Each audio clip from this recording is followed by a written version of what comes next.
నమస్కారం. విశ్వాసం గల జంతువు అనగానే మనకు మొట్టమొదటిగా గుర్తుకు వచ్చేది కుక్క. ఎందుకంటే చిన్న ముద్ద పడేస్తే అది మన ఇంటికి కాపలాగా ఉంటుంది. అంతేకాకుండా మనతో ఎంతో విశ్వాసంగా ఉంటుంది. ఆ యజమాని కొన్ని సంవత్సరాల పాటు కనబడకుండా ఎక్కడికైనా వెళ్ళినా సరే జస్ట్ అలా కళ్ళలోకి చూసి వెంటనే గుర్తుపట్టేస్తుంది, ఈయనే నా యజమాని అని. అంత విశ్వాసం గల జంతువు కుక్క. అయితే తన యజమాని ఒకవేళ మరణించినట్లయితే కొన్ని కుక్కలు ఆ సమాధి దగ్గరికి వెళ్ళి ఏమీ తినకుండా, ఎవరు ఏం పెట్టినా ముట్టుకోకుండా అలా దీనంగా ఉన్న కుక్కల కథలు కూడా మనం ఎన్నో విన్నాం. అంతేకాకుండా పోలీస్ శాఖలో ఎన్నో కుక్కలు పోలీసు వారికి సహాయం చేసి ఎన్నో కేసులు సాల్వ్ చేసే విధంగా పోలీసులకు ఎంతో సహాయం చేసిన కుక్కలు కూడా ఉన్నాయి. అలాంటి కుక్కలకు వాళ్ళు బిరుదులు, అవార్డులు, రివార్డులు కూడా ఇచ్చే పరిస్థితులు మనం ఎన్నో చూసాం. అయితే అలాంటి కుక్కలలో మంచి కుక్కలు ఉన్నాయి, చెడ్డ కుక్కలు ఉన్నాయి. ఎంతోమంది చిన్నపిల్లలను ఈ కుక్కలు కరవటం ద్వారా ర్యాబీస్ వ్యాధి సోకి ఆ బిడ్డలు మరణించడం వలన ఆ తల్లిదండ్రులకు కడుపు కోతే మిగులుతుంది. ఎందుకు? లాస్ట్ ఇయర్ కాలువలో పడిపోయిన కుక్క పిల్లలను తీసే ప్రయత్నంలో క్రికెటర్ను ఆ కుక్క కరిచి ర్యాబీస్ వ్యాధి సోకి ఆ క్రికెటర్ మరణించడం జరిగింది. తెలంగాణలో ఈ మధ్యకాలంలో దగ్గర 500 కుక్కలను చంపివేయడం జరిగింది.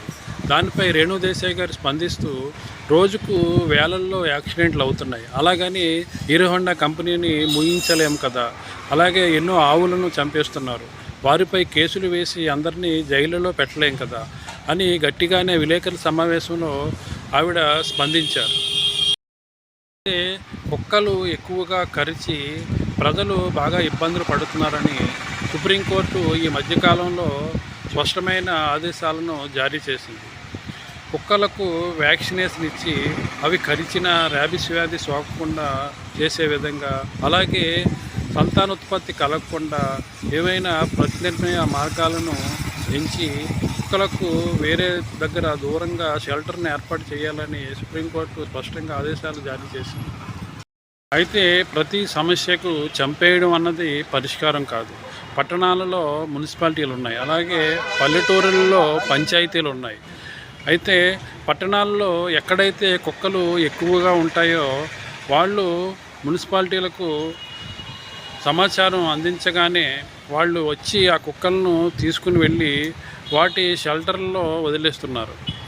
అలాగే పల్లెటూరుల్లో కూడా పంచాయతీకి ఒక కుక్కల వ్యానును ప్రభుత్వం ప్రొవైడ్ చేయగలిగితే సమస్యకు చాలా వరకు పరిష్కారం దొరుకుతుంది. ఊరికి చివరిలో కుక్కల కోసమని ఒక షెల్టర్ను ఊళ్ళలో కానీ పట్టణంలో కానీ ఏర్పాటు చేయగలిగితే ఇప్పుడు ప్రతి పండగకు కానీ లేదా ప్రతి పుట్టినరోజుకి కానీ పెళ్లి రోజుకి కానీ తర్వాత ఎవరైనా చనిపోయినప్పుడు కానీ మనం భోజనాలు అవి ఏర్పాటు చేస్తూ ఉంటాం. ఎన్నో ఫంక్షన్లు జరుగుతూ ఉంటాయి. అలాంటిది మిగిలిపోయిన ఆ ఆహారాన్ని మనం చెత్త కుండీల్లో వేయడం ఎక్కువగా జరుగుతుంది. అలా కాకుండా ఊరి చివర కుక్కల కోసం షెల్టర్లను ఏర్పాటు చేయగలిగితే ఈ మిగిలిపోయిన ఆహారాన్ని అంతా పట్టుకుని వెళ్ళి ఆ కుక్కలకు వేయడం ద్వారా అవి తినడం జరుగుతుంది. వాటికి ఫుడ్ అది కూడా ఎన్జిఓస్ ఎంతోమంది ఉన్నారు, అలాగే కుక్కలను ప్రేమించే వాళ్ళు కూడా ఎంతోమంది ఉన్నారు. వాళ్ళందరూ కలిసి ఈ దిశగా ఆలోచన చేయగలిగితే ఈ సమస్యకు పరిష్కారం. ఎందుకు? చాలా పట్టణాలలో మిగిలిపోయిన ఫుడ్ను రీఫ్రిజిరేటర్లను ఏర్పాటు చేసి దానిలో ఆ ఫుడ్ని ఉంచడం జరుగుతుంది. బాగా ఆకలితో ఉన్నవాళ్ళు, పేదవాళ్ళు, తర్వాత నిస్సహాయ స్థితిలో ఉన్నవాళ్ళు అక్కడికి వెళ్ళి ఆ ఫుడ్ని తీసుకొని తినడం జరుగుతుంది. అలాగని మనుషులని కుక్కల్ని ఒకేలాగా పోల్చుతున్నానని నన్ను మళ్ళీ మీరు వైరల్ చేసేవద్దు. అయితే ఇలాంటి సమస్యకు మనం ప్రజలు అందరూ కూడా ప్రభుత్వాలు ఆలోచించి ఒక నిర్ణయం తీసుకోగలిగితే ఇలాంటి సమస్యలకు పరిష్కారం దొరుకుతుంది. నా అభిప్రాయాన్ని మీకు తెలియజేయడం జరిగింది. మీ అభిప్రాయం ఏంటో కామెంట్ బాక్స్లో తెలియజేయండి. అందరికీ నమస్కారం.